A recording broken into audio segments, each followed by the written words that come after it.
And we are live. Chair Kennedy, you can begin when you're ready. Welcome everyone to our virtual town hall for stakeholders about the LA County Sheriff's Department budget process for the 22-23 fiscal year.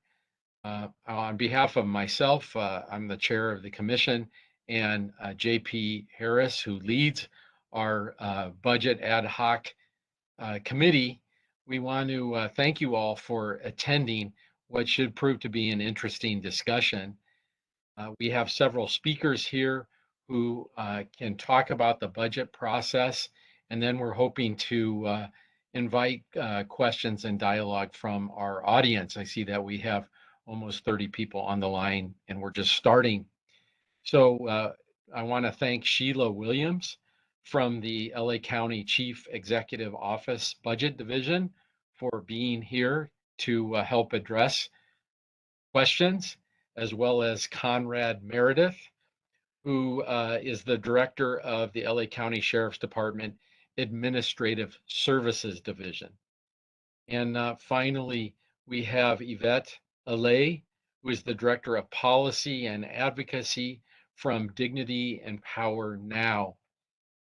Our discussion will be moderated by my colleague and friend, JP Harris, who leads the ad hoc, as I said before.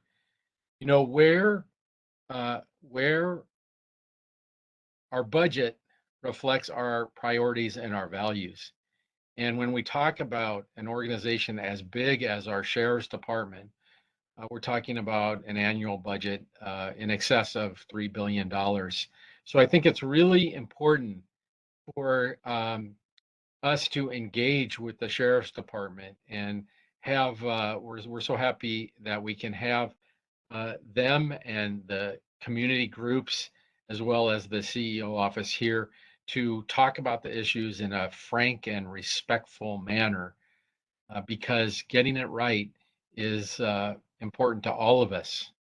And so, JP, I'm going to turn it over to you to start off our presentations and lead our discussion. Well, thank you, Commissioner Kennedy. I really appreciate your opening comments, and I want to welcome everyone to this town hall. As you mentioned, yes, where you spend your money is a clear indication of your priorities, both in your personal life and in government also. And nothing reflects that more in government than the budget. So we're going to look at the proposed LASD budget and unmet needs for fiscal year 22 and 23. I hope everyone recognizes that the people here on our panel tonight, regardless of your feelings about the Sheriff's Department or the County of Los Angeles, are not people who necessarily set the policy. They are people at the high end of the administrative ladder, but they are the folks that keep the wheels turning, that put the grease on the bearings. And so as you listen to what they have to say, bear in mind that regardless of your feelings about the Sheriff's Department of the County of Los Angeles, these folks are the true worker bees, the yo folks who get the job done on a day in, day out basis. Each year, all the county departments engage in this budget process with the Chief Executive Office to prepare the upcoming year's budget priorities. The county's total budget is over $34.9 billion, that's with a B, dollars. Appropriately allocating funds is a complex process. It takes approximately 8 months to complete before the final budgets are approved. We'll get some insight from the Chief Executive Office, Ms. Williams, and about the county's approach for this year's budget cycle and how the LASD fits into the bigger picture. We hope to help the county, the CEO, and the Board of Supervisors to narrow the focus of departmental spending priorities during the phased decision-making stages. In a few weeks, the board will complete their recommended budget reviews for each county department. In May, the board will hold public hearings of their own before making final changes to the budget in June. Our panelists from CEO will explain how the public can provide feedback during that stage. We'll hear from the Sheriff's Department, Director Meredith, about what priorities they presented to the CEO in their official budget request and how they came to their decisions. This is beneficial for the public to understand because it is a process that each county department follows. The department can also share how they accept community feedback and how that includes, how that is included in their request. The opportunity for the commission and other oversight bodies to review budget proposals contribute to a more reflective budget to further improve collaboration, service delivery, and accountability from our county departments. Additionally, we will hear from community representatives, Ms. Ale, and the public about what their concerns are, which will contribute to the larger narrative of public safety spending. Community engagement and feedback is a fundamental part of the commission, and we hope to improve the relationship between the department and the residents of Los Angeles County. As the commission continues to evaluate the LASD budget process, we welcome continued community feedback. After this evening's speakers provide their expertise, there will be an opportunity for the community to ask questions. In addition, we are requesting written public comments regarding the LASD budget online, and you can provide those at our website at coc.lacounty.gov for instructions on how to submit your written public comment. The deadline to submit those written public comments is tomorrow, March 25th at the end of the day. I might add that we are already in receipt of a 5-page memorandum from the ACLU of Southern California, which I have read, very detailed memorandum, and we truly appreciate their input and their expertise in this area, and their comments and suggestions will definitely be taken into account. So I really thank them for that very detailed letter that they just sent to us today.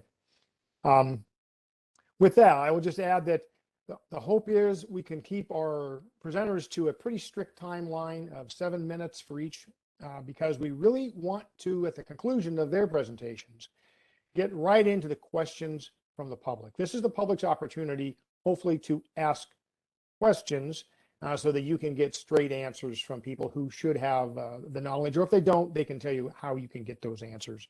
We hope you have all reviewed the documents that were provided to you on the COC website. They were pretty extensive. They had a lot of excellent footnotes, which contained a lot of documents for your review. So hopefully you've had a chance to look at those, or if you have not, you should review those at your earliest convenience, because you may find things in there you want to respond to in writing. Again, reminding you of the deadline for those written responses is tomorrow. With that, I will go ahead and turn the camera, if you will, I guess, over to Ms. Williams from the CEO's office for her to make her presentation. Ms. Williams. Thank you, Mr. Harris. Good afternoon, everyone, or good evening. I'm here to provide, I'm Sheila Williams from the Chief Executive Office. I'm a senior manager in the Budget and Operations Management branch. I currently oversee the public safety, community and municipal services, as well as operation clusters. I'm here to provide a brief overview of our county budget process. Next slide, please.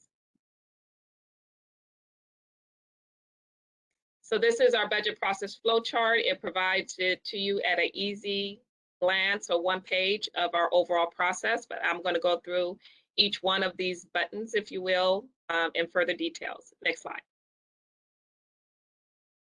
So beginning in the period of September through December, that's when we begin our budget process. It is a year-round, or tends to be a year-round activity.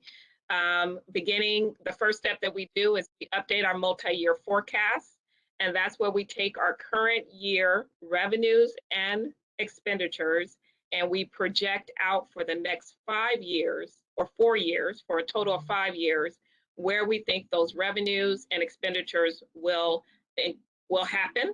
And that gives us a good idea as to whether or not we're projecting a surplus or deficit. And each year we update and make adjustments accordingly. We also issue our instructions to departments in mid-November.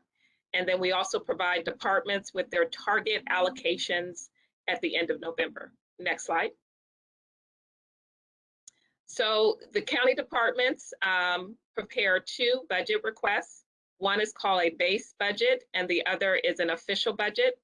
The base budget request must meet the CEO's target allocation.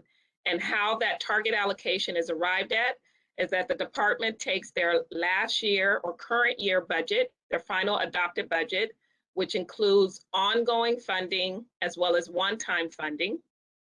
They will back out any one-time funding allocations that they receive, and then they will begin to make additions. We would generally add in cost of living adjustments, COLAs, centrally funded items. We'll add in any new program requests, and we'll add in mid-year budget adjustments, and that will get you to your target allocation. And then the department will submit their most critical funding request to our office for consideration, and any that we approve will be added to the target allocation to come up with the department's base budget request. After figuring out the department's base budget request, the department may also submit what we call their official budget, which is where they add all of their unmet needs, anything and everything that they need in order to operate their department, and that is considered their official budget. So you take the target allocation, they add in their mission critical needs, they add in their unmet needs, and that is their official budget request. That process takes place beginning in early November after they receive the budget instructions, and is concluded during the month of January when they submit that budget request to our office. Next slide. During the next phase, upon submission of the budget request to our office, our CEO budget analysts are assigned to review each department's budget requests and make recommendations to the Chief Executive Officer. The recommendations may not reflect the concurrence of the department. And then during this time frame, hearings are held with each department head in order for them to discuss their priorities with our office. This process takes place through December through March. Next slide. Afterwards, in the month of April, is when the CEO will prepare the recommended budget. It's typically presented to the board in the third Tuesday in April. In the month of May, public hearings are held, and this allows members of the public as well as the department to address the board on the recommended budget, and the testimony provided may be either oral or written. After May, we have our final changes budget, and this is primarily to make ministerial adjustments to the recommended budget submitted to the board in April. And then the final changes process continues into June, where the board may make changes to the budget if they so see fit. And once again, that time period is the end of June. Next slide. Next slide. The next process after final changes is budget deliberations, and budget deliberation allows the board to consider the recommended budget as well as the final changes recommendations, the testimony and written, either oral or written, provided at the public hearings in May. A supervisor at this time may also introduce a motion to make changes to the county budget. This is called budget deliberations. Once completed, and the board approves the budget, it is considered the county adopted budget, and this happens in the month of June. Next slide. We also have an additional phase called the supplemental budget. This phase was actually created to address the state budget, which is typically approved at the end of June, and allows us to incorporate any changes or impacts from the state budget in part of our budget process. It also allows us to close out the prior year fiscal books, and our fund balance is calculated. It amends the adopted budget for additional various ministerial changes, and once it is approved by the board, it is considered our final county budget, and this process usually takes place in September. Next slide. That's it.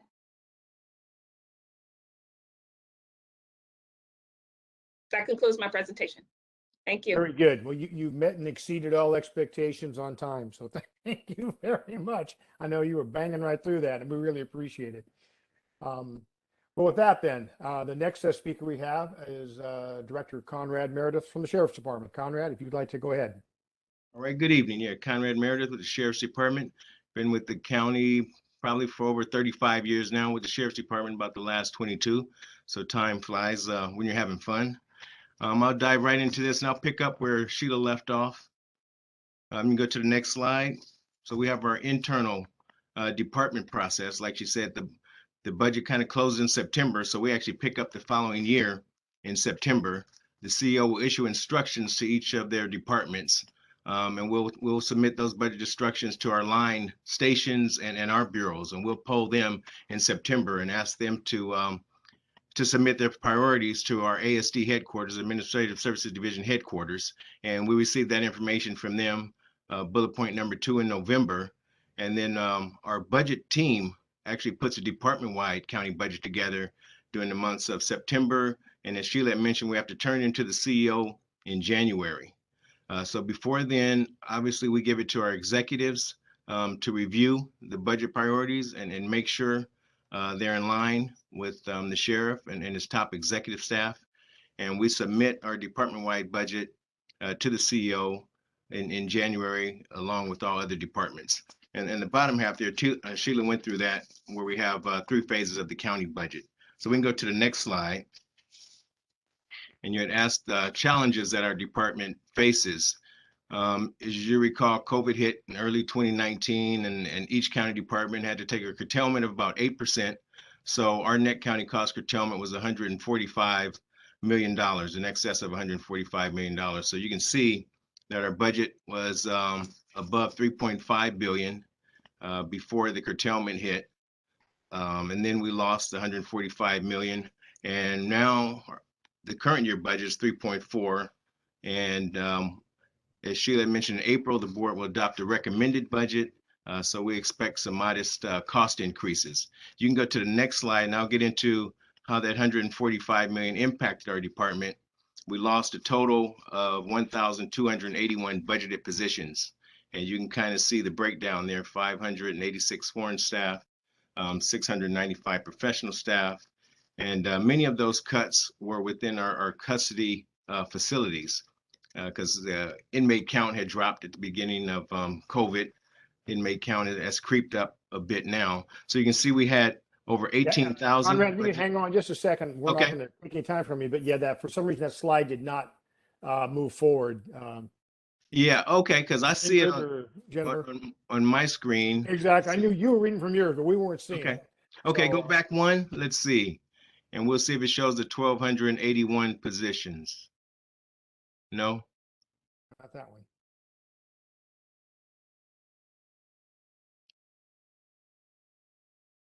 You have that one now, Mr. Harris? Oh, go back one more. Okay. There we go. Yeah, that's Okay. now we're on the same thing. Okay, so that's the budgetary impact of that loss of $145 million. We lost 1,281 budgeted positions, and many of those were within custody. So you can see our count was upwards of 18,000 budgeted positions. And this current fiscal year, you can see it's just above 17,000 budget positions. So you can go to the next slide. And I had mentioned the impact in custody, because most of the budget positions that were deleted in custody, but we couldn't reduce the our custody personnel. So what ended up happening, we had custody personnel sitting on positions throughout the department. So that's what this chart depicts right here. So you can see we have, for example, Central Patrol. That's in the middle of the chart. We have 46 custody positions actually sitting on patrol positions, and obviously that creates problems for patrol with meeting their service minutes, and it causes overtime. And carping, you know what carping is, we have supervisory staff actually going out and filling line positions. You can go to the next slide. And our budget challenges, overtime again. We're generally over budget with the overtime for a lot of reasons. We have a number of vacancies and impairments. So we compared our budget to LAPD's budget. LAPD's budget is $155 million, and they have about a little less than 14,000 positions. Our department budget, our sheriff department's overtime budget is $127 million, and we have, you see, 17,000 positions. So what we kind of did, because we're working with the CEO, and from our perspective, the sheriff's department perspective, we could use more money for overtime, basically. So we calculated our rate compared to LAPD's, and LAPD's rate, our budget, overtime budget would increase from 127 million to 193 million. So you can go to the next slide. We'll continue with our challenges here. This is kind of what we talk about every year, and every county department has to deal with these. But from our perspective, these cost increases, we don't receive funding from the CEO or the county to cover these cost increases. I won't spend too much time on it, but for example, separation pay, when a deputy retires, they're entitled to retirement payouts. And over the course of their career, 30 years, they received cost increases. And when they receive COLAs, they get more money. So it costs more money for these retirement payouts. And we don't receive money from the CEO for these. Or workers' compensation is another example. So as these costs increase, it's a strain on our budget. So for us, it's almost like defunding our department to a degree every fiscal year. You can go to the next slide.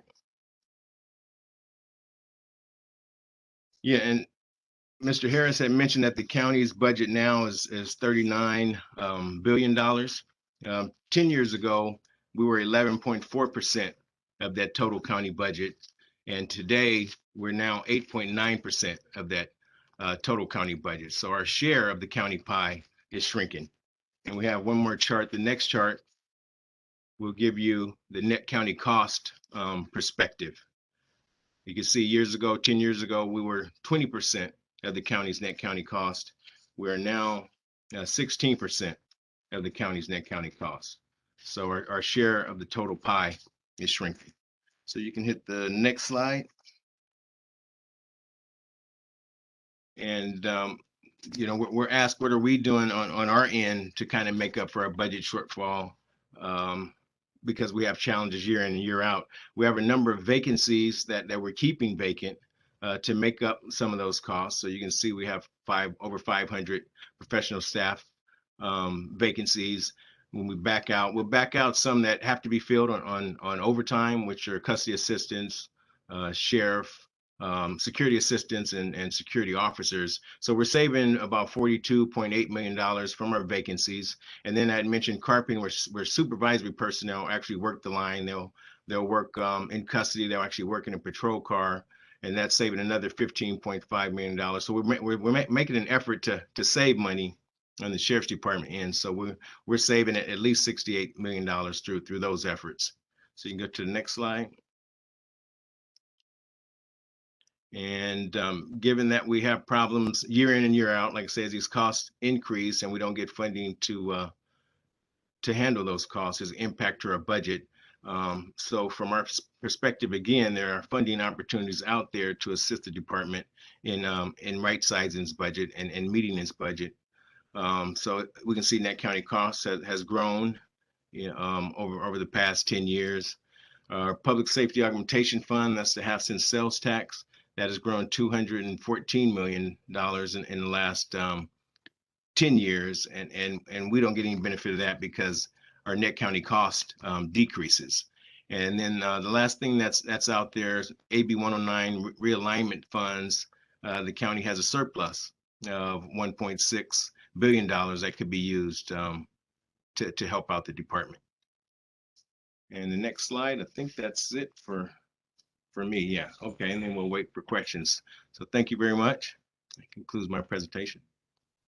Thank you very much. And I want to apologize. I see that error was all mine. The slide was up there. I wasn't looking in the right place. So staff was doing the job perfect. I was the one who was a little slow on the uptake. So I apologize to staff for that. No problem. And next, let me introduce Ms. LA. And if you can go ahead and make your presentation, please begin.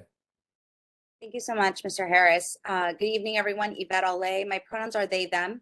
I am the Director of Policy and Advocacy at Dignity Empower Now, a grassroots local Los Angeles-based organization that fights for the dignity of incarcerated people and their families and those that have been harmed by law enforcement violence. I'm really thrilled to be talking about county budgets today. I am excited about budgets, and I hope our listeners in the community get excited about budgets as well. Next slide, please. I really appreciated the grounding that Chair Kennedy and Commissioner Harris really grounded this conversation around budgets reflecting values. Every annual budget is key to constituting and governing imagined futures. And so the budget that we're talking about for this fiscal year is not just impacting this year, but will impact generations to come. Next slide, please. It's also important to ground ourselves in the priorities of the county, which are not just the priorities of the Board of Supervisors, but the priorities of community members who have participated in county commissions and county meetings, voicing our concerns and our needs. And this includes 3 primary priorities, which is alternatives to incarceration. And when I say alternatives to incarceration, I don't just mean reentry services or services for diversion, but I also mean services that include prevention services as well. I'm also going to highlight the closure of Men's Central Jail, which has been articulated as a county priority by the Board of Supervisors, but also by the community. And lastly, the new Justice Care and Opportunities Department, the JCOD, which was just formed by the county in order to consolidate the various programs and agencies and departments in the county that are working to serve the justice impacted community. Next slide. Also, the budget priorities. There's a lot to cover in terms of budgets, but I know we're limited on time. So I'm going to focus on 3 primary areas of the LASD budget, which is AB 109, public relations, and electronic monitoring. Next slide.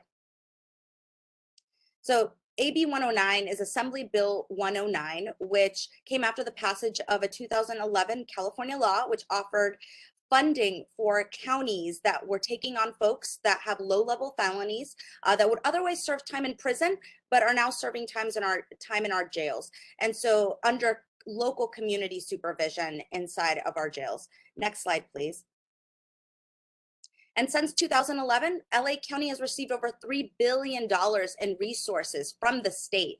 This past year alone, it was over $600 million that we received from the state. So this is a significant pool of funding. And just for comparison, the Care First Community Investment Pool of funds from last year was $100 million of local generated revenue, plus additional over $80 million from ARP. And so by comparison, AB 109 is a very large pool of funding that was intended to be used for innovations in reentry, community-based services, and affordable housing. And the intent of AB 109, expressed both by the statutory language and the preliminary finding calculations provided by the California Department of Finance, was for counties to focus on non-carceral alternatives that have a proven track record of reducing recidivism. And other counties have done it differently than LA County. LA County has primarily used our funding for supervision and incarceration. The vast majority of the funding goes to the Sheriff's Department and the Probation Department.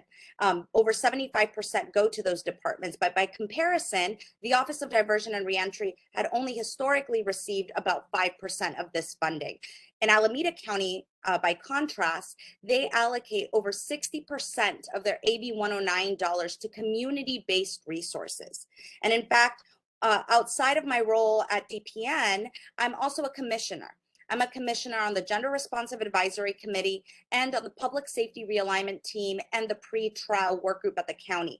And so AB 109 has been a large part of the analysis that I've been doing over the last few years at the county. Next slide. And this is a snapshot of the current AB 109 population. It's about 1,400 people that are currently in our jails. Next slide. And the AB 109 population has decreased over time. So this is a chart provided by the Vera Institute of Justice, which actually shows a decrease in the AB 109 population since April 2020 till now. And this decrease in the AB 109 population has not meant that the AB 109 budget for in custody has decreased. In fact, it's been maintained. Despite the recommendations of the Public Safety Realignment Team, which the Sheriff Department sits on, as well as the Probation Department, the recommendations of the PSRT were actually to allocate the vast majority of the AB 109 funding pool to community-based services. But in fact, those recommendations recommendations were not adopted by the CEO for this year, even though the population continues to decrease and the money should be following the people into the community as they're transitioning out of custody. Next slide, please. So in 2020, a state audit was conducted, and that concluded that over $1 million of surplus money were here in LA County that were meant to be used and is sitting in our coffers. Traditionally, like I mentioned, most of those dollars go to the Sheriff's Department. And despite a dramatic reduction in the AB 109 jail population and the Public Safety Realignment Team's recommendation, we are not seeing any shift in funds. We're actually seeing an increase in the Sheriff's Department budget around AB 109. And the Los Angeles County's Men's Central Jail Closure Work Group identified people incarcerated for non-serious, non-violent felonies as a potential group to target for diversion into community-based services. That is the AB 109 population. We're talking about folks with non-violent, non-serious, non-sexual convictions.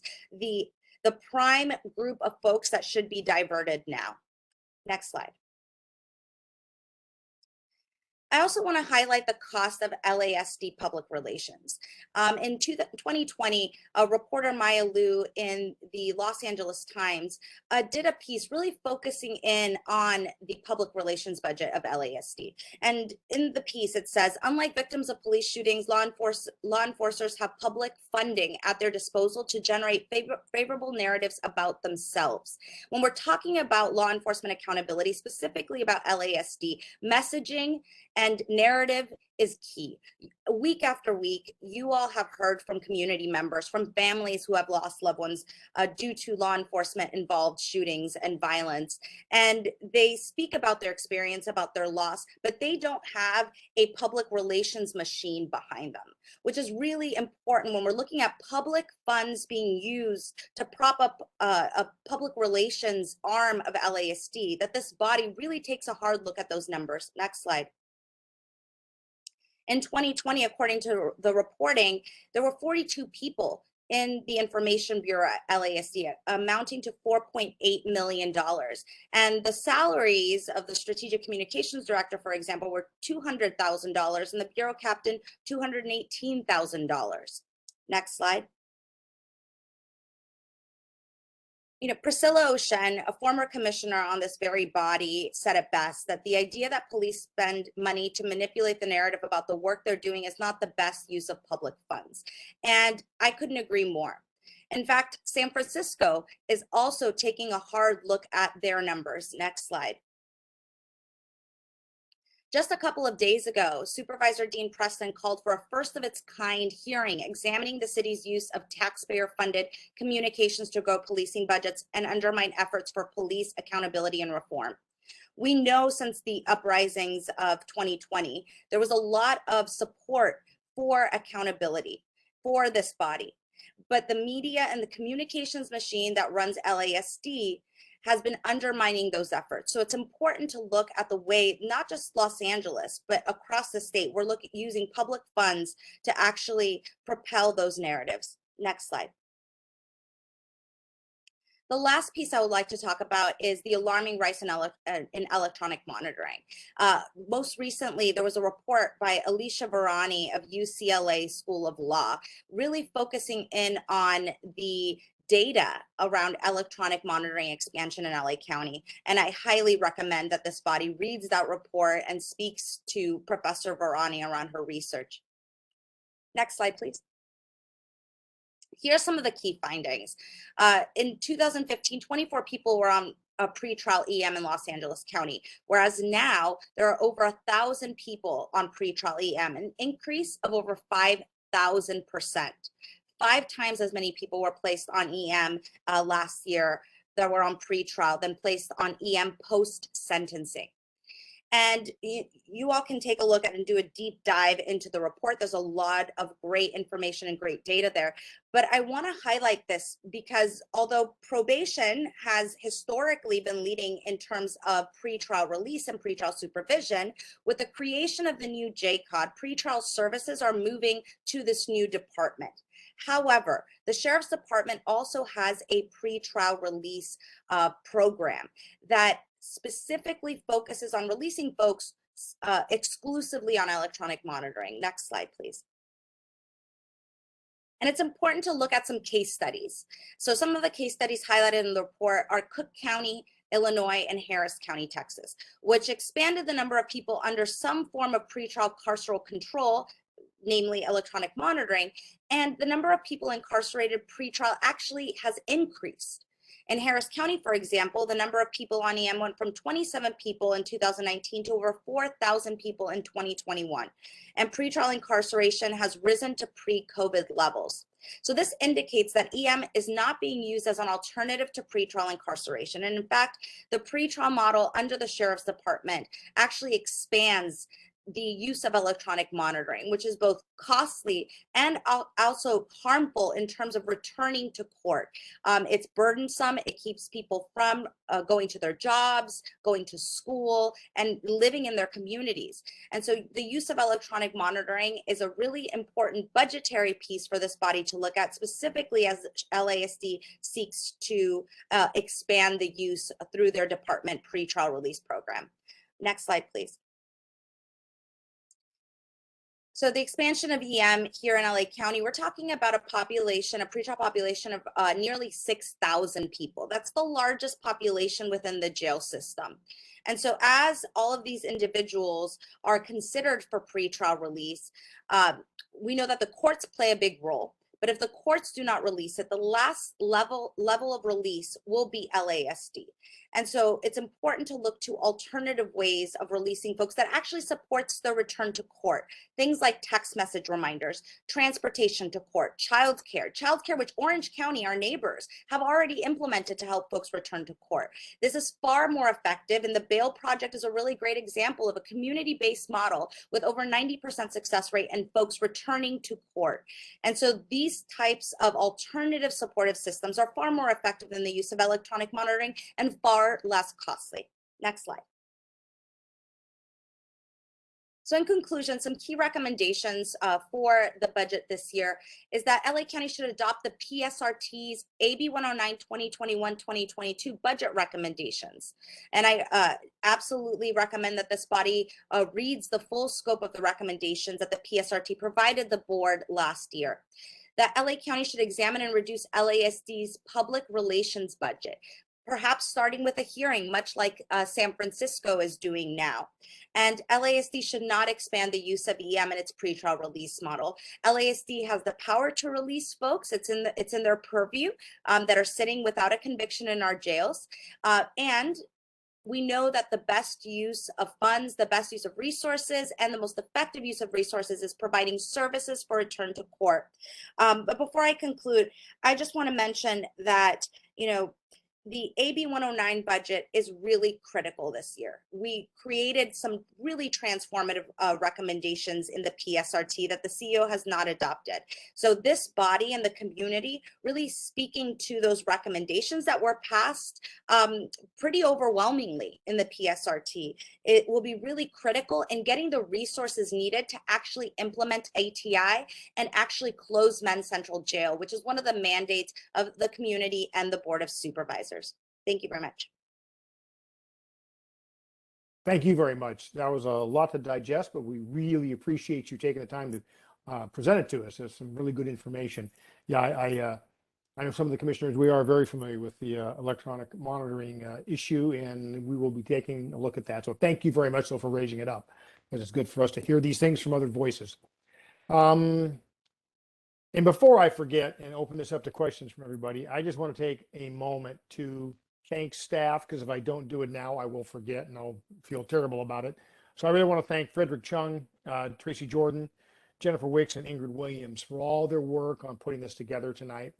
These are no small feats, bringing everyone together, getting this whole thing coordinated and keeping it rolling. So I really want to thank staff for all their hard work on this.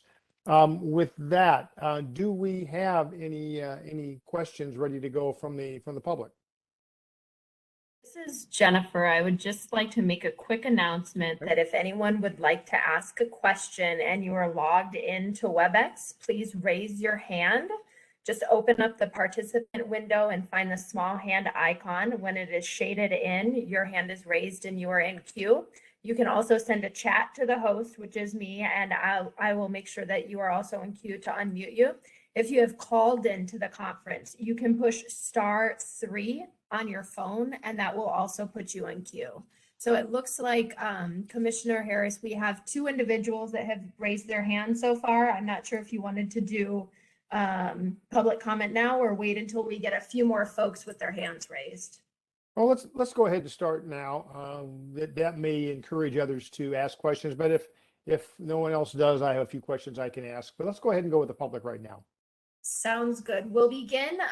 And just as another quick announcement, we will not have a timer. This is a reminder for the public that you're here to ask questions. It's not public comment setup. So if you can focus on asking your question, that would be appreciated. And if you go into too long of time, I will interject and ask you to conclude with your question. So we will get started with Eric Metal. You are unmuted. Please go ahead. Good evening to everyone. My question is, in light of finding out the 41 active gang members that are within the LASD, will that be a consideration for budgeting? I know that for decades, they have been using the resources to intimidate, target, and harass people. That's within the budget that you are talking about. Do you take that in consideration at all?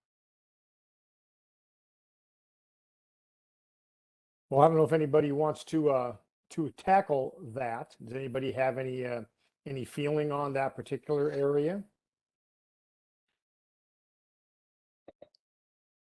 I'm happy to weigh in. I mean, I think it Please. should, yeah, I think it should be a consideration when we're talking about the oversight of the Sheriff's Department and their administrative functions. It's important not just to look at the people that have been identified as LASD gang members, but the people that are at the top, the people that have supervised, that were monitoring, that may have had information, and how that information is conveyed, and whether or not that information is making its way up the chain of command. And so if LASD is not properly implementing safeguards within the department, then that is a failure of the current management of the department, and requires a really deep dive into how these resources are being used to maintain law enforcement officers that are not only not doing their job, but are actively causing harm in the community. Yeah, I'm not sure that there's a budget correlation to that question there. I'm not quite sure how you would remove resources. There are no resources allocated to the department to that specific issue. Obviously, there needs to be a review, an investigation, a disciplinary process, and then those individuals that are participating in those activities that should not be participated in, they should then be separated from county services. But there is no dedicated budget line item in the department's budget for that type of activity. So I'm not quite sure there's a budget correlation. Yeah, I would agree, but I would say this, and I agree with Ms. Ale. I mean, misconduct of any type by the Sheriff's Department, whether it's through alleged deputy gangs or other type of excessive uses of force, any type of traffic accidents that cause injuries to people, anything like that costs you and I, residents of the County of Los Angeles, taxpayers, money that could be better used to provide community services. So I understand the thrust of the concern, and I think those are things that we all need to look at, because it does ultimately end up in dollars and cents that we all end up paying for any type of misconduct, whether it's through alleged deputy gang activity, or, like I say, other types of misconduct, or even accidents, which do happen and cost the county money. So Yeah. appreciate So that. recruitment- Appreciate that question. Recruitment and training is a good way to address it as well. Yes. And I would say it costs the county money in lawsuits as well. Yeah. These are Yes. lawsuits that are coming out of our taxpayer dollars that are budgeted into the LASD budget. And so there is a budgetary correlation, in addition to the militarization of the LASD. Very true.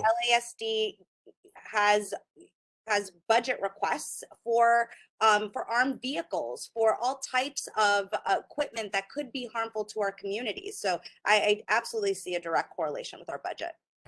Thank you. Thank you very much. That was excellent Thank you question. very much. Thank you.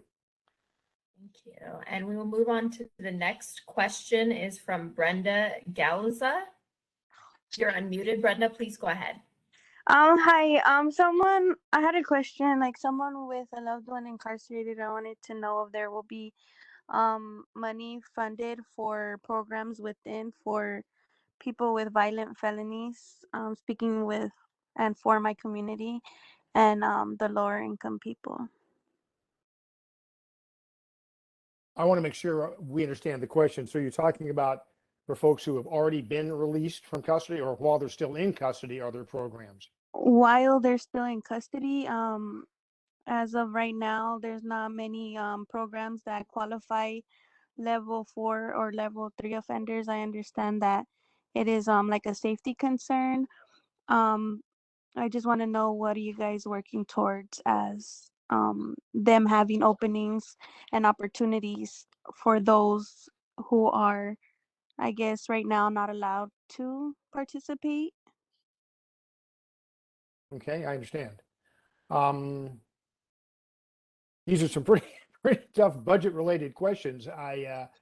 I'll take a stab at this, and maybe Commissioner Kennedy wants to hit on it too, but I'll at least say I do understand the level of concern, because I know there are a lot of programs afforded in our custody facilities, but they are not typically afforded, as you mentioned, to the level 3 and level 4 offenders.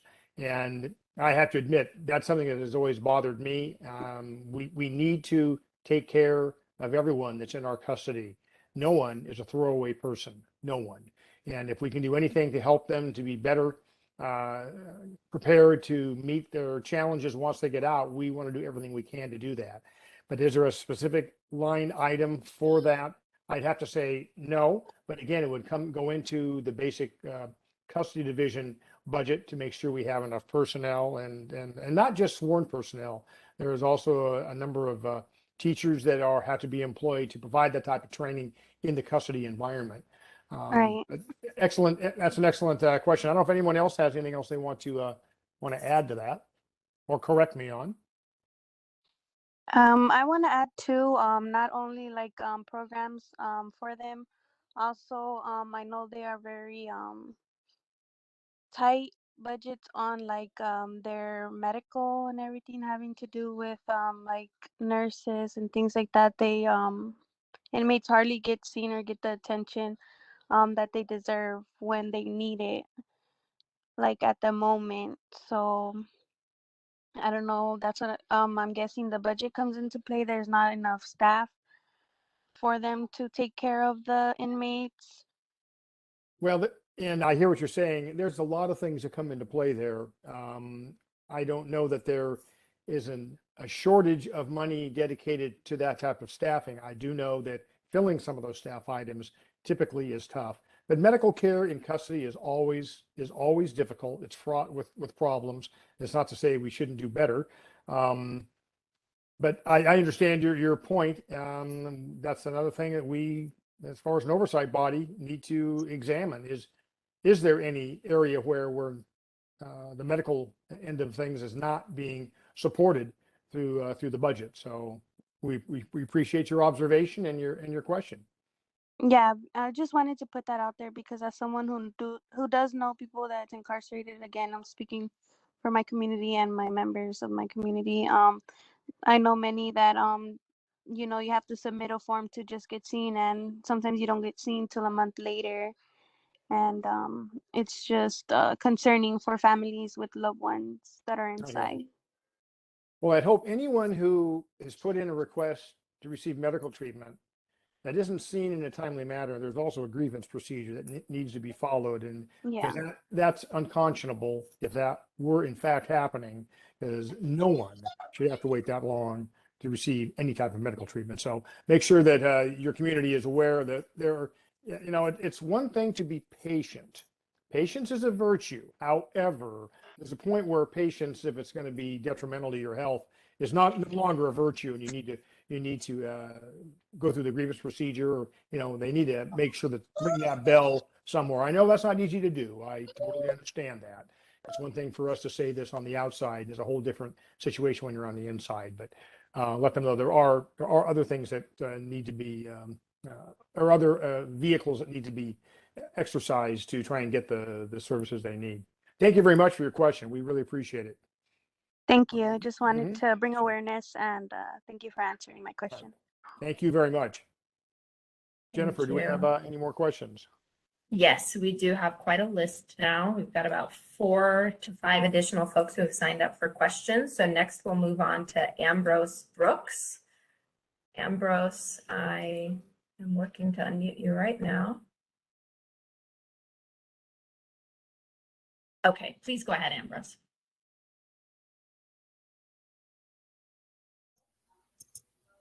Hello? Yes, you are unmuted. Oh, And we hear you right now. Okay, thanks very much. Thank you for the presentations today. I have a couple of questions.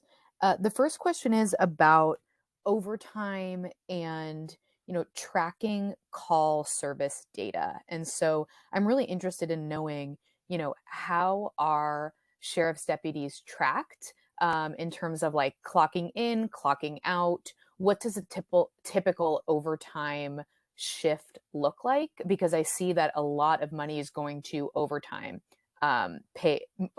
employee charges, and just wondering, is there a way to track call service data, the time that deputies are responding to calls, and if they're already doing this, where is this information located? That's my first question.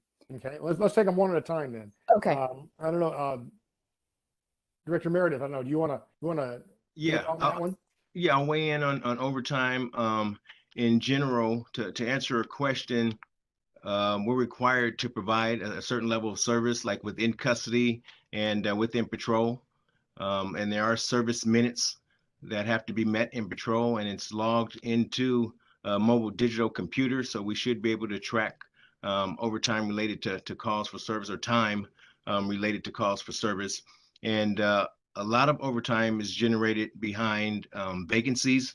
Our department currently has about 775, almost 800 sworn vacancies.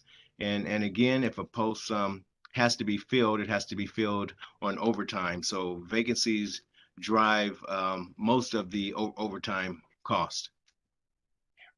And that is also, that is very trackable, correct? Yes, absolutely. It's trackable. And in addition to just vacancies, you also have impairments, as you're aware, in our department. If a deputy is out ill or injured, overtime is filled behind those positions as well. Okay. Okay. Now, she did ask, part of her question was, though, where would the public find that information? Is that publicly available? Is that on the sheriff's website, or? It could be on the sheriff's website. That's a good question. I'd have to look into that and see if it's published, because our minutes, we do provide patrol services in certain levels for our unincorporated areas and the contract cities, and reports are generated. And I know we forward them, I believe, to the CEO and the board, so that they very well could be public. I don't know if Sheila could answer that question, whether they're public or not, but there are records that we do have. Okay. I don't know, Sheila, do you have any idea if that is in fact discoverable by the public without a formal request? Yeah, I'm not sure if it's discoverable, and while they do submit reports to our office, I'm not sure if we in turn publish them for the public. But the best source would obviously be the department. Okay. For that type of information. Okay. That might be a question that could be asked of members of the Sheriff's Information Bureau. They may be able to direct the caller to the questioner to where that information is located, if it is located. Something tells me it probably is somewhere, but yeah, I don't know what the access point would be. What's your additional question? Thank you.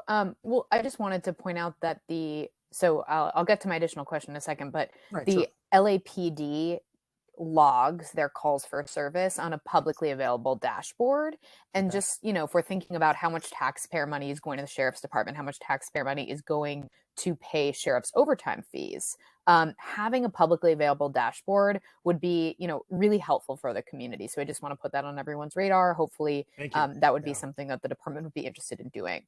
And so speaking about vacancies, I'm wondering, if there has been a reduction in personnel, why not just maintain these reductions in order to facilitate the closure of Men's Central Jail? And yeah, I'll leave it at that. Okay. I don't know, Okay. Mr. Meredith, you want to take Yeah, that one on? yeah. I'll give you all the start. easy ones there, all softballs. Okay, I'll start with the vacancies. Our department, with having roughly 10,000 sworn positions, you lose quite a few on an annual basis. So we lose probably on average 500 deputies. So we have to hire just to replace what we lose to attrition. That's just to maintain our current service level.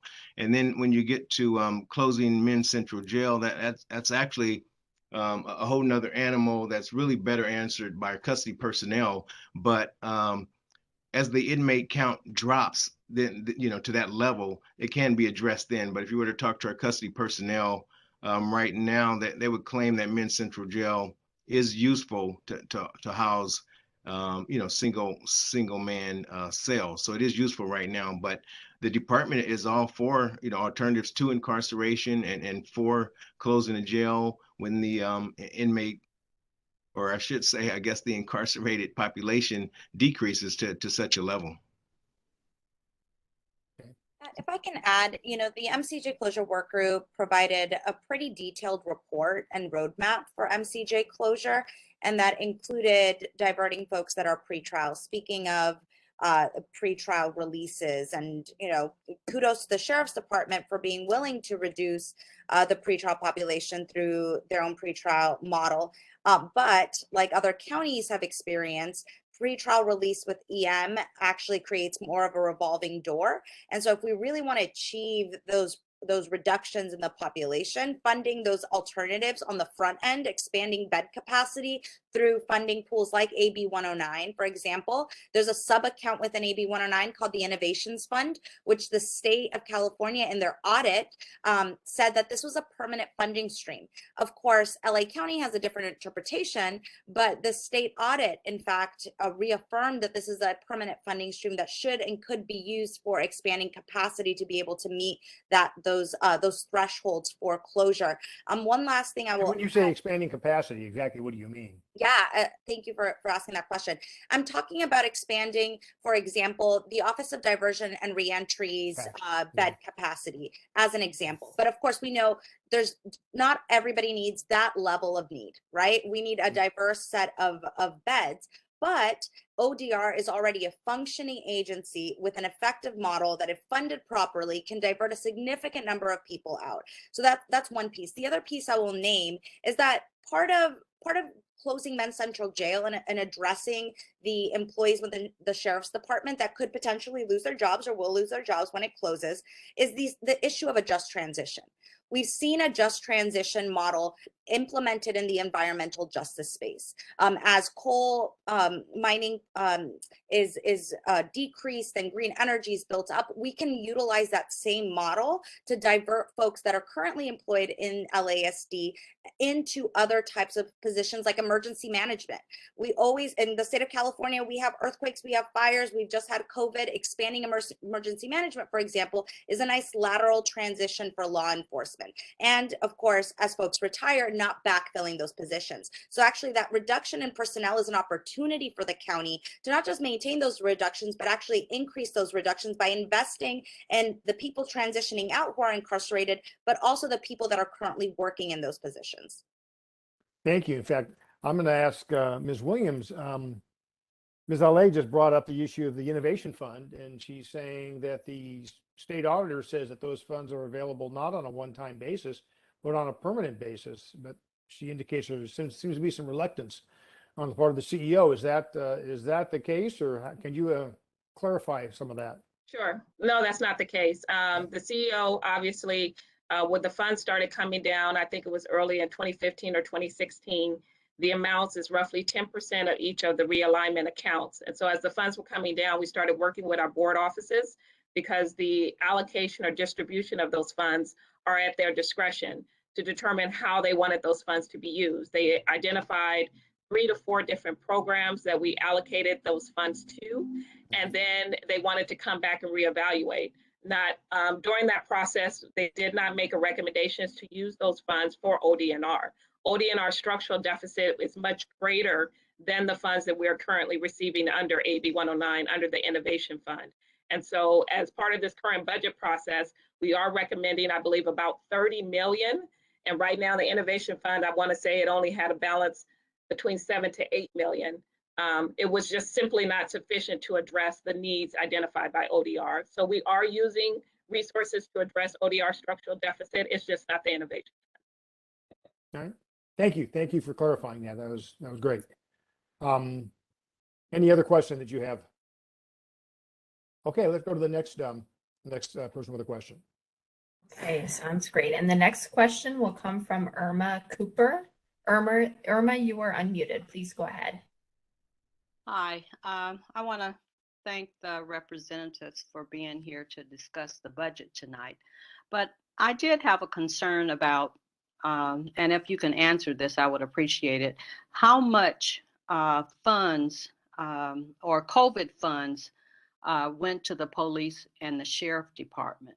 And were those funds reflected in the budget and how they were used? And when you say COVID funds, you mean just Federal any funds. monies that came from the federal government? Yes. Well, that's way out of my pay grade. I'm going to have to ask both Ms. Williams and Yeah, and I'm not the CARES. I was not overseeing the CARES distribution nor the current ARPA funds that we did receive under the federal government to address COVID-related expenditures.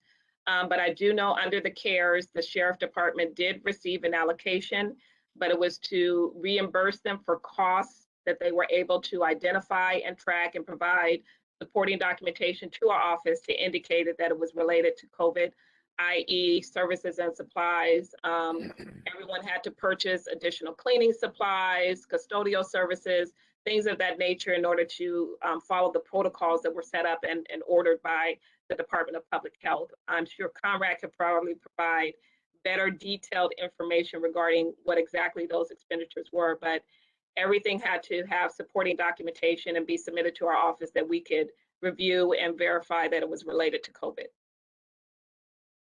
I would like to follow up in getting those details because we've heard, well, I have personally heard that a lot of times the imprisoned people did not get masks. They were asked to make their own masks out of their clothes. So I would like to know exactly what was purchased and whether or not those supplies got down to the inmates. Director Meredith, is that something that we'd have records on to indicate just how those federal dollars were spent? Yeah, we do. As Sheila mentioned, the county has a CARES program, and it does contain a lot of detail with the costs related to COVID expenditures. There may have been some delays, maybe at the outset, but I have not heard of us being deficient in providing PPEs to the incarcerated population or even to our staff. And the county, to their credit, made masks available to each employee throughout the county. So I have not heard there was a shortage maybe since the outset of COVID. Well, it would be nice to see the details. Okay, yeah. How money was spent. Okay. There's a detailed report that should be gathered by the county as a whole to show what the department was reimbursed. But our department definitely has been reimbursed for some costs related to COVID. Thank you. Yeah, thank you very much. And thank you for the question. Thank you. Jennifer, next. And moving to the next person, Tommy Williams, you're unmuted. Please go ahead. Greetings and salutations. So I have a number of questions, but I'll try to keep them as succinct as possible. Thank you. I do a bit of a data analysis on the side, and one of the things that I've seen has been with the changes of criteria for prosecution for crimes, it's caused a reduction within the number of people who would be charged for a crime or brought through the criminal justice system for proper reformation. The question that I have is, if we happen to revert any of the legislation that's involved with properly prosecuting those who commit crimes, and we have an influx of those who go through the criminal justice system, is there a strategy to ramp up? One of the main issues, as a member of, so I've been born and raised in South Los Angeles, and I have family all around Los Angeles. The reason why we asked for this in terms of wondering about the ramp up in law enforcement as a potential is because when there's more law enforcement, there are less crimes. One of my neighbors had their houses broken into recently, but because it was the first time within 24 months, that person wasn't brought through the criminal justice system. And so if there's a change within the laws that will change how we prosecute those who actually commit crimes, is there a way to reverse the current idea of ramping down law enforcement? Because of what I'm seeing on the ground currently in my community is that where there is law enforcement, there is a reduction in crime. But when there is less law enforcement that's readily available, can readily come in, though we may live in lower income communities, we're still affected by crime, and we still don't want crime. We still want to be able to walk around safely. And though, as mentioned in this meeting, that there may be like law enforcement misconduct, there are many members in the community who also realize the law enforcement gets the bad people off the streets. And so my question is, though from this meeting that I've heard, there seems to be a trend for reduction in funds. Is there an inverse where if there's a change within the law, say within the city, where we choose to begin to prosecute those who are exploiting young children to go into the services, and they're properly rounded up, and then the children are separated from those people, and then that leads to more people being brought through the criminal justice system? Just by average, this is not everyone does that, but just an example of an event. If more people who commit crimes are prosecuted, but some people in the community feel properly, is there a plan to ramp up for law enforcement as necessary?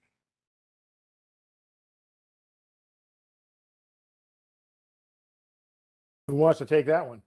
There's a lot there. There's a lot there. Yeah, I don't want to put words in his mouth, but it sounds like Mr. Williams is against defunding the police. And if that's the case, one way to maybe gain additional patrol on the streets is to contact, and it sounds like he's in South Los Angeles. That sounds like the second district supervisor to me, Holly Mitchell. Sounds like the second district, Holly Mitchell, Supervisor Holly Mitchell. Sounds like her district. You know, one way to have your concerns addressed is to contact her office, you know, as well as the sheriff's department too, and so we can understand what exactly what your concerns are. But I have to kind of agree with them. I think the sheriff had mentioned recently that crime is up 94% over the last couple of years. So I feel that's an understatement, but yeah. So we, you know, obviously being with the sheriff's department, we're for more law enforcement personnel. My second question. So I've been so sorry if I'm taking too long. I've been looking over a few of the budget line items within LA City Council and within our Board of Supervisors. And it seems that we have a lot more money going into programs that don't work, that have directly impacted my community.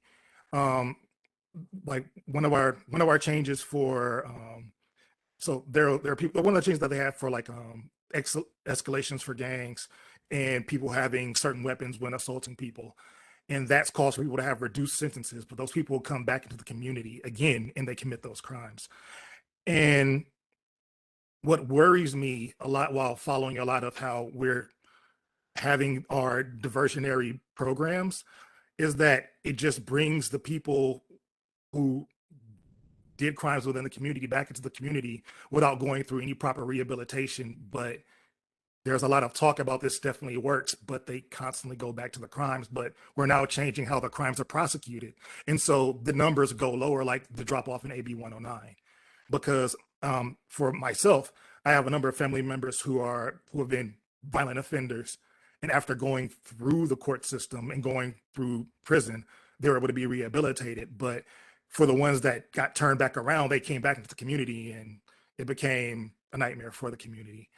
So I guess one of my main issues is the funding of the police, because from what it seems like for the numbers that are presented, there isn't enough law enforcement to deal with the crime. I also have family out the Antelope Valley, and it seems that the drug cartels from Mexico are moving into the east side of the Antelope Valley. And a lot of the citizens are worried because there isn't enough law enforcement on that side, on the other side of the hill, to help protect them from the crime over there. And so it seems that for those of us who are in certain communities where we don't like the amount of crime that's taking place, there is an understaffing of law enforcement. Well, all the issues you have raised are things that all of our elected officials need to hear, because I know there's a multitude of different opinions and strategies on how to make our communities safer, how to better rehabilitate those that do find themselves on the wrong side of the law. I think no one, I'll only speak for myself, throwing people in jail and throwing away the key is not an answer to the problems that we suffer in our society. So I think you make a good point. If people do commit crimes, we need adequate law enforcement to apprehend those people. We need a criminal justice system that actually dispenses justice. Yes, sir. And you make sure that people get the type of rehabilitation they need. Although the better way to handle this is to get those services out there in the community ahead of time, so we don't have people turning to crime because they realize they can have a life without going down that path. So these are some pretty thorny issues. We really appreciate you bringing them up, though, because this is something we all need to think about. I don't know if anyone else on the panel wants to weigh in on this. Maybe Ali, Ms. Ali does. Yeah, thank you, Commissioner Harris. Since the caller mentioned that he's a data guy and loves data analysis, I recommend taking a look at the Vera Institute of Justice's analysis that actually concluded that the drivers of reductions in quote unquote crime are actually an aging population, increases in wages, increases in employment, increase in graduation rates, increase in consumer confidence, and increase in access to healthcare. And so when folks have their basic needs met, that's actually how we keep our communities safe, because we all want to be safe, right? We all want to be able to walk down the street and feel like we can get home safely. We all want to make sure that our kids are safe at home. No one's breaking into our home. But the top drivers of incarceration, particularly for women in LA County, are all acts of survival. It's all petty theft, possession of substances, driving on a suspended license. When we actually take a look at our jail population and what drives people in, it's poverty, it's unmet needs. And so the speaker called in from South LA. That's one of the areas which the Advancement Project actually assesses one of the highest need areas. So you have a high need area with a population that has some of the lowest wages, lowest access to education. So of course, if we're depriving communities of access to their basic needs, folks act out of desperation. It doesn't make them bad people. It doesn't mean that incarceration is going to rehabilitate their financial situation or their family situation. This revolving door of incarceration really focuses on punishment rather than getting the needs met of the individual and their family and their community. Thank you very, very much. I couldn't have said that better myself. So thank you for your comments, because I think they're absolutely spot on. Thank you. Is there anything else you want to bring up, or are you good? Yeah. So from the analysis that I've seen for things that have worked within my community, definitely, because it's not the finances that's the issue.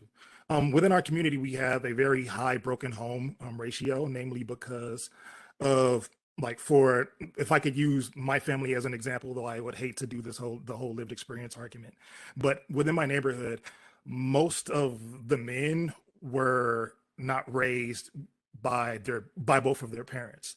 But in the homes within our community where both parents were there, the fathers were able to help, steer the kids and focus them along with the mothers. And there's usually a more emotionally stable environment. And even if the finances do lead towards stress, the thing that turns away people from crime at a higher over 75 percentile would be with the parents in the home. I feel that if we had more programs that promoted families raising their kids and staying together, that leads to a more stable environment where it's easier to get a functional education.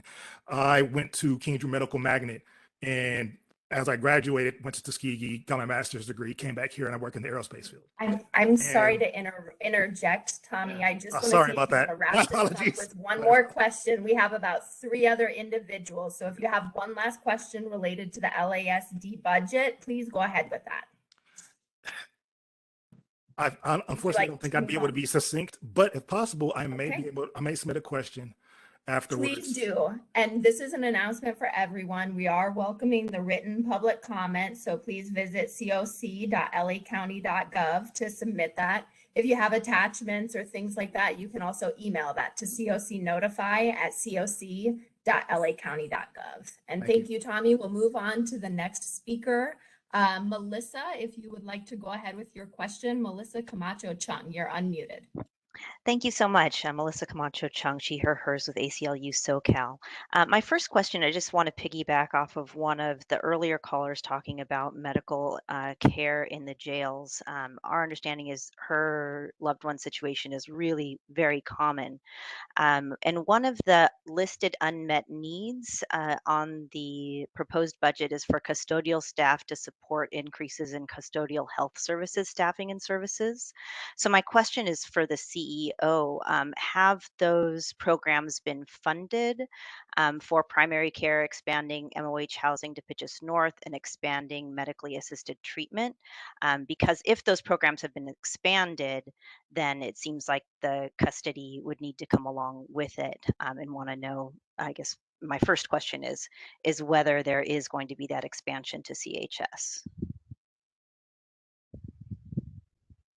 At this time, our office is still evaluating that request, and we have not made a funding decision. As was mentioned, we have 3 phases within our budget process. Recommended is just the first step. We also have final changes as well as supplemental.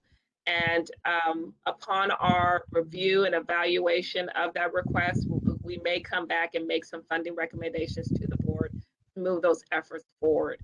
However, it's often said, we have limited resources. We cannot address all needs. And so we have to work with the board, prioritize those requests that they want us to move forward, and then do our best to address the ones that we cannot meet initially in our later budget phases. And that's our goal, ultimately. Great. So I'll just say then, just to close that one off, that I would assume that that would be one of the absolute highest priorities, given that 55 people died in the LA County jails last year, most of them due to natural causes, death by suicide and drug overdoses. So it's hard to see that there would be a more important line item than CHS getting what it needs in the jails. My second question has to do with the request for staffing for body scanners. And my question is whether the body scanners are doing their work, which is it's supposed to largely eliminate the need for strip and visual body cavity searches. But at the ACLU, we're getting complaints on a weekly basis of routine visual body cavity searches. And the OIG also reported to the public safety cluster an incident last year where people were subject to a strip search, then visual body cavity search, then zip tied and taken naked through body scanners. So I guess I'm asking this board if they can look into, and whether somebody here from LASD can answer, whether the body scanners are actually, the plan is to eliminate visual body cavity searches. Because if not, then it's just pretend compliance with the CCJV recommendation. Well, I don't know if Mr. Meredith wants to tackle that. I will say this much: as a commissioner, I did read your report before this meeting, and I made a special note of that particular section. I too am very, very curious. So I think we will get some answers from the department, from probably the assistant sheriff over the custody division. But yeah, I'm curious myself because it sounds like something isn't working. Now, I don't know, maybe Director Meredith has some information on that might shed some light on this. Yeah, that's definitely a question for our custody operations. Assistant Sheriff Brendan Corbett would be in a better position to answer that. Yeah. Unfortunately, yeah. Like I say, let me assure you, yeah, we're going to get you an answer because I am also I'm sure Commissioner Kennedy is also extremely curious just why this is happening. So thank you for Wonderful. raising that. Of We really course. appreciate it. Sure. And then my last question is related to the staffing requests for MCJ custodial staff to handle people who are designated medium observation housing and high observation housing. So my question, I guess, for everybody is kind of whether the advice from the OIG and CHS is going to be taken into consideration because both OIG and CHS have said that MCJ is completely not suitable for MOH or HOH and because of the physical plant. So staffing won't fix that problem. And so whether CHS and OIG's recommendations will kind of take precedent over LASD's request for MOH, HOH staffing and CJ. I don't know, Conrad, you have any response for that? I mean, I agree when I read that, knowing the layout of MCJ, you're absolutely right. It is not appropriate for that type of inmate to be, an incarcerated person to be in that facility if they are an MOH or an HOH situation. So we're going to have to do some follow-up with custody on that to find out just what is going on and how they are going to resolve that. Because you're right, just putting in more staff, I don't see that as being the solution to that problem. There has to be a different, it may be a combination thing, but not necessarily in that facility. I don't know, and Conrad, do you have anything else you can add on that? I totally agree. And again, we need our custody operations because I'm under the impression that they're currently addressing that issue. And our department has been in direct contact actually with the Board of Supervisors to discuss housing within custody. And again, I think there was an audit that said, MCJ can close down, but you do need additional beds elsewhere. And those beds don't exist just yet. So they are in discussions right now on how to handle the inmate population. But again, custody operations can fully answer that question. Yeah. Again, I would just add we need more beds elsewhere, and that doesn't necessarily mean in custody. I mean, there's a whole lot of things that have to happen that right. The sheriff's department can close MCJ right outside of the control of of the sheriff's department. Exactly. We need to encourage the Board of Supervisors to take whatever actions are necessary to start building that infrastructure so that eventually the LA County Sheriff's Department will quit being the largest provider of mental health services in the United States, because that's not what it was designed to do. But yeah, thank you very much. Do you have any other questions? No, thank you very much. Thank you so much. Jennifer. Thank you. And we do have 2 individuals left, and we're coming up about 8 minutes before the end of the conference. So we'll try to get to both of them. Tamara Kay, you are unmuted. And then just next on the queue, we have Julie Martinez. So Tamara, please go ahead. Could you please take Miss Martinez first? She's a family member impacted. Sure, absolutely. Julie, you are unmuted. Please go ahead. Yes, thank you for this opportunity. I'm going to be speaking also on budget too. The LASD includes a blanket request for 822 custody positions, 327 deputies, and 411 professional staff. These call these positions essential without additional information. As the largest sheriff budget in the nation, which it's also the most dangerous to our community. What the budget does not reflect is how brutally invasive the sheriff department is within our communities and how horribly they treat us.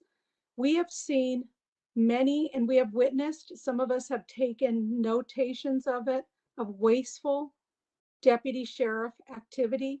We have supplied complaints in the past of deputy sheriffs sitting outside of our homes, and it's usually due to a harassment issue because many of us do come forward and complain. And as a result of that, there's a tremendous amount of demonstrated wasteful spending by the sheriff department. I follow and watch most of what Sheriff Villanueva says and does at town halls.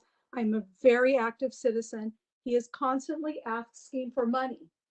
And yes, he is claiming that crime has gone up in homicide, and yet in the East LA area where I'm from, homicides are down.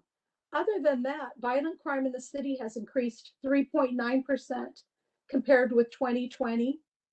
And actually, there has been some crime drop in many different areas. Property crime did rise 4.2% last year, but there were about 5,000 fewer incidents in 2021 than in 2019. Sheriff Villanueva, unfortunately, and the entire department manipulates the statistics in order to get money.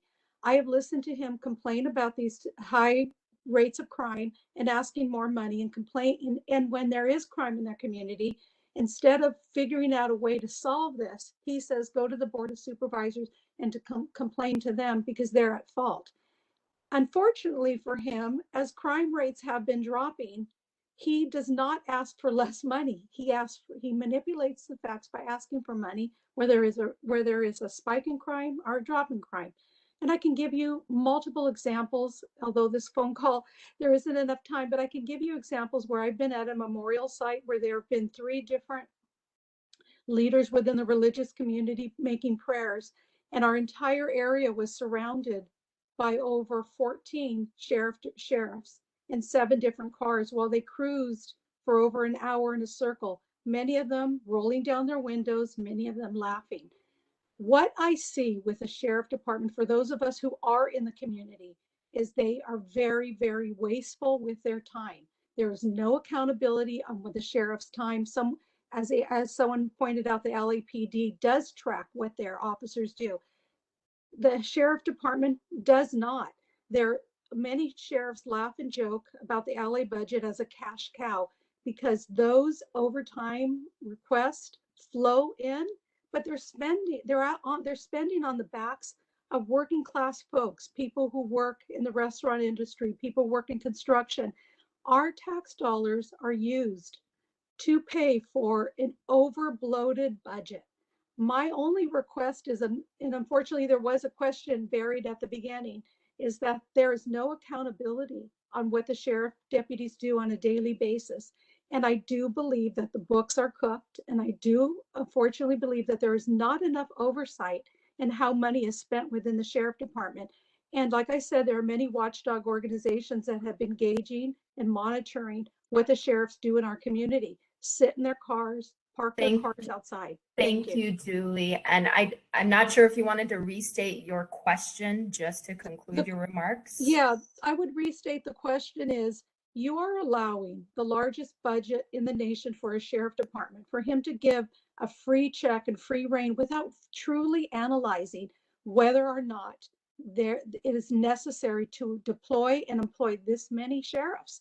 Who is really doing a deep dive and monitoring the amount of sheriff personnel that both Sheriff Villanueva claims he needs? And yes, this is a concept of defunding the police because it is utilizing too much of our budget. Thank you. Thank you. Thank you.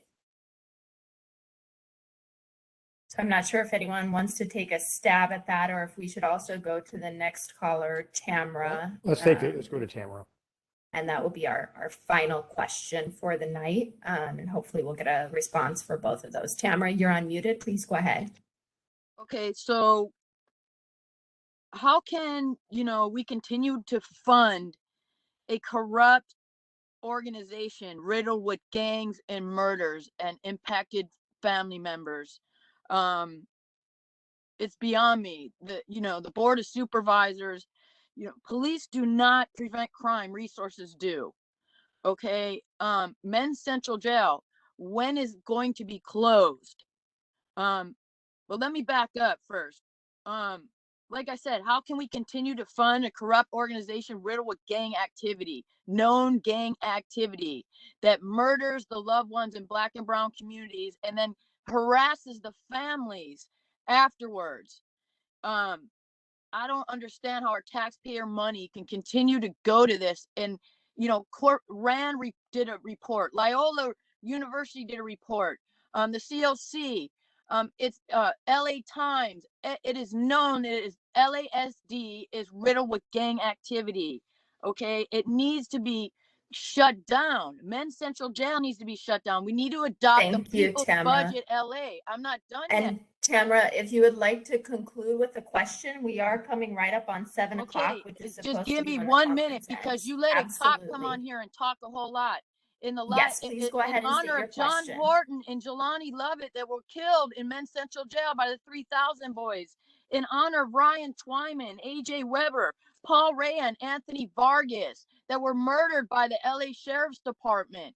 How can we have a $3.8 billion budget of our money that continues to go to murdering of Black and brown bodies? You know, Thank you, Tamara, for your comments. We do appreciate it. And we're we'll in the turn it middle of back a over mental to the health and housing panelists. crisis. A mental health and housing crisis. We Tamara, need these I'm going to funds go for ahead and services. mute you now. If any of the panelists have a response to either of the last two callers, we are moving on towards the end of our conference. So. Yeah, I have a quick comment. I really appreciate the last two callers and particularly family member providing feedback around the budget and the real impacts, the human impacts that this budget has. We could talk about numbers, we can talk about employment opportunities or lack thereof, but these are real people, real families that are impacted by this budget. And I really highlight the need that one caller raised, the previous caller, Ambrose Brooks, around really having a bird's eye view around overtime. And the family member really focused in on the need to disrupt the public relations machine that is undermining the experiences of these families, as well as the deputies that are harassing these families. And this is a budget issue. This is a human issue. This is a community issue. And I really appreciate these community members raising them. Thank you. Anyone else want to weigh in here? I appreciate you for having the Sheriff's Department on this evening and the callers as well. And we do take their concerns seriously. And the sheriff has vowed, you know, to discipline and get rid of any bad apples. Thank you. Anyone else? Thank you for the invitation and allowing me to be a part of the panel. I'm willing to be here anytime you guys ask. Thank you. Well, likewise, extending my gratitude as well. And thank you. I want to thank all the panelists and Commissioner Kennedy. I don't know if you have anything you'd like to add. I want to give you a chance. Well, you know, I think today's discussion shows that we need to do this more often. I've attended budget conferences where I really don't understand what's going on, but here we engage with the public and the questions are really revealing. And we heard from some members of the public who want more funding for the police. And we heard from other members of the public who ask, where is the accountability? How can you give more funding? And this meeting, this town hall, is meant to be a part of the process of having more accountability over the budget. The questions asked today are fantastic. I too was interested to learn about a $4.8 million publicity or public relations budget when you can't get a Public Records Act request responded to in any timely manner. And so we just have to keep asking the questions. And Conrad, it really is appreciated to have a member of the Sheriff's Department come and engage with us, because that doesn't always happen when the COC hosts a meeting. So thank you. And I just think having Dignity and Power now here, asking the tough questions, Ivette, your comments are great, and having the CEO office telling us the realities of the budget creates a platform for real conversation. So JP, I can't believe I'm saying it, but I think we probably need to do more of these. Well, that's okay. You can say it. Yeah. And I'll just echo what Commissioner Kennedy said.